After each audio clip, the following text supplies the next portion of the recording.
Perhimpunan untuk Studi dan Pengembangan Ekonomi dan Sosial yang kemudian lebih dikenal dengan nama Persepsi, berawal dari organisasi pelaksana proyek LP3ES Jakarta.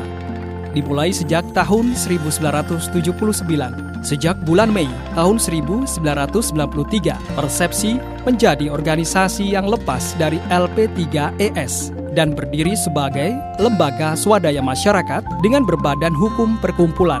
Persepsi memiliki visi mewujudkan masyarakat sejahtera, makmur, dan merata dengan tatanan kehidupan yang demokratis, berkeadilan gender, menjunjung tinggi hak asasi manusia, dan lingkungan hidup. Ada 4 misi yang ingin dicapai Persepsi. 1. Mewujudkan tatanan masyarakat berkeadilan gender dan bertumpu pada sumber daya lokal. 2. Meningkatkan akses dan kontrol masyarakat terhadap sumber daya politik, ekonomi, dan budaya. 3. Meningkatkan kesadaran dan peran masyarakat sipil melalui pendidikan kritis dan advokasi. Dan 4.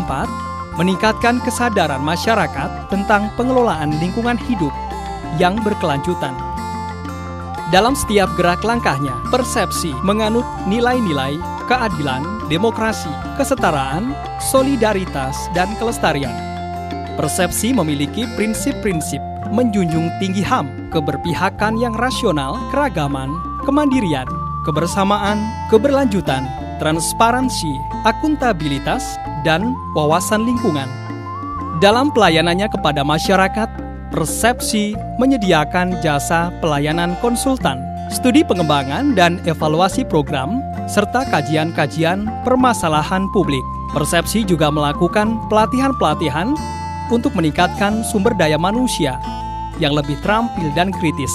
Untuk menyampaikan aspirasi masyarakat kepada pemerintah, Persepsi juga melakukan advokasi kebijakan publik. Selain itu, terlibat aktif dalam mengkritisi berbagai kebijakan pemerintah. Dalam pengembangan dan pelaksanaan program, Persepsi banyak melakukan kontak, akses, dan kerjasama dengan banyak mitra, baik dengan kalangan LSM, pemerintah, akademisi, praktisi, lembaga dana, maupun masyarakat luas.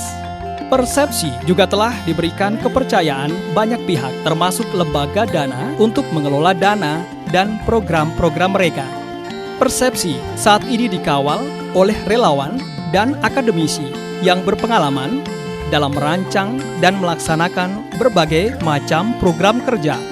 Dalam menjalankan berbagai programnya, Persepsi memiliki sumber daya manusia sebanyak 50 orang yang bekerja secara penuh waktu dan 2 diantaranya sebagai relawan dalam bidang kehutanan. Mereka selain telah memiliki pengalaman 3 hingga 21 tahun dalam bidang pengorganisasian masyarakat, juga memiliki latar belakang ilmu beraneka ragam, baik pertanian, kehutanan, ilmu ekonomi, sosial, hukum, dan akuntansi.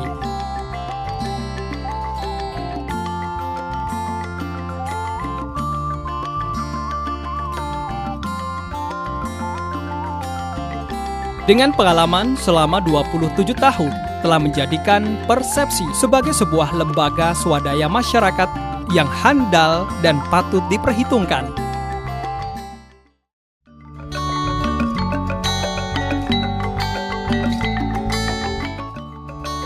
Perempuan miskin sebagai bagian dari masyarakat yang terpinggirkan merupakan kelompok masyarakat paling rentan karena tersubordinasi secara kelas maupun gender.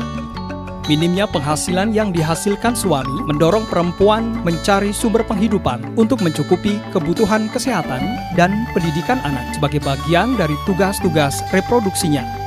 Namun kondisi keterbatasan kapasitas dan bentuk-bentuk relasi kuasa yang terbangun di masyarakat menghambat kemampuannya merespon perkembangan sosial dan membuat usahanya menjadi sangat rentan. Oleh karena itu, perempuan pelaku usaha kecil mikro (PUK) sangat rentan terhadap gejolak sosial yang disebabkan ulah manusia maupun bencana alam. Untuk itulah, Persepsi bermaksud mengembangkan sekolah perempuan usaha kecil mikro yang berbasis masyarakat untuk percepatan pengembangan usaha yang dikelola perempuan dan akhirnya meningkatkan perekonomian masyarakat untuk mendongkrak kapasitas dan teknologi usaha kecil mikro. Tujuan umumnya adalah berkembangnya kapasitas dan kualitas hidup perempuan usaha mikro melalui Sekolah Lapang Perempuan Usaha Mikro berbasis sumber daya lokal. Sedangkan tujuan khususnya: 1. Tumbuh dan berkembangnya forum klaster sebagai media belajar dan pengorganisasian PUK.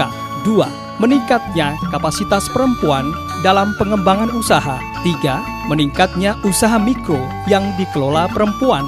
4. Meningkatnya kesadaran kritis PUK untuk memperjuangkan identitasnya sebagai perempuan dan usahanya. Dan 5. Adanya kebijakan publik yang mendukung pengembangan usaha PUK.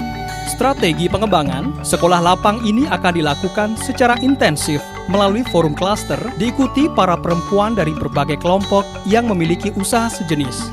Pemanfaat program secara langsung adalah masyarakat perempuan yang ada di Desa Gunung Gajah, Kecamatan Bayat, Kabupaten Klaten, sebanyak 100 orang, baik yang sudah terorganisir dalam kelompok tingkat dusun maupun yang belum. Kegiatan yang dilakukan berupa: 1.